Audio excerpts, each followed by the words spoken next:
കുറെ പേര് എന്നോട് ചോദിച്ചിട്ടുള്ളൊരു ചോദ്യമാണ് എങ്ങനെയുണ്ട് ഓസ്ട്രേലിയ പോയിട്ട് എന്ന്. എനിക്ക് മെയിൻ ആയിട്ട് ഫീൽ ചെയ്തിട്ടുള്ളൊരു കാര്യം എന്ന് പറഞ്ഞു കഴിഞ്ഞാല്, ഒരു എക്സാമ്പിൾ പറയാം. നമ്മള് ബാംഗ്ലൂർ ഉണ്ടായിരുന്ന സമയത്ത് എനിക്ക് വർക്കിന്റെ ഇടയിൽ ഒന്ന് പുറത്തിറങ്ങി നടക്കണം എന്ന് തോന്നിക്കഴിഞ്ഞാല് അതൊരു നല്ലൊരു ഓപ്ഷൻ എന്ന് പറഞ്ഞു കഴിഞ്ഞാൽ ഈ ഫ്ലാറ്റിന്റെ ചുറ്റും നടക്കുക എന്നുള്ളതായിരുന്നു.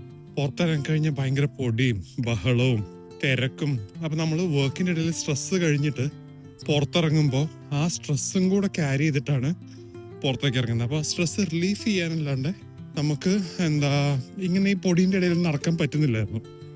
അങ്ങനെ നോക്കുമ്പോഴാണ് ശോഭ അങ്ങനത്തെ അപ്പാർട്ട്മെന്റിലൊക്കെ ജീവിക്കുന്നവർക്ക് കുറച്ചും കൂടെ എളുപ്പമായിരുന്നു. പക്ഷെ അതിന് ഭയങ്കര പൈസയും മുടക്കണം. ഇവിടെ വന്നപ്പോ വെറുതെ ഞാനിപ്പോ വർക്കിന്റെ ഇടയിൽ നടക്കാൻ ഇറങ്ങിയതാണ്. പ്രോപ്പറായിട്ട് നടക്കാനുള്ള വഴി, അപ്പുറത്ത് വണ്ടികൾ പോകുന്നുണ്ട്, അത് അവരുടെ പാട്ടിന് പോകുന്നു, ഞാൻ എൻ്റെ പാട്ടിന് നടക്കുന്നു. ചുറ്റും ചെടികള്, മരങ്ങള്, ഒരുവിധം നല്ലൊരു സൈലൻസ്, ഇതെല്ലാം ഞാനിപ്പോ ഇങ്ങനെ എൻജോയ് ചെയ്തുകൊണ്ട് നടക്കുകയാണ്.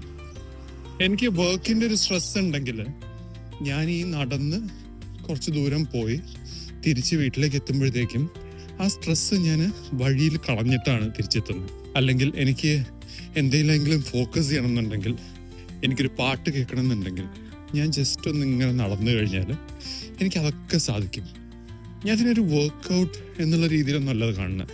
ജസ്റ്റ് ഞാൻ എനിക്ക് വേണ്ടി സ്പെൻഡ് ചെയ്യുന്ന കുറച്ച് സമയം, അതിന് ഇവിടെ ഭയങ്കര ഹെൽപ്ഫുൾ ആയിട്ടുള്ള ഒരു സ്ഥലമായിട്ട് എനിക്ക് തോന്നിയിട്ടുള്ളത്.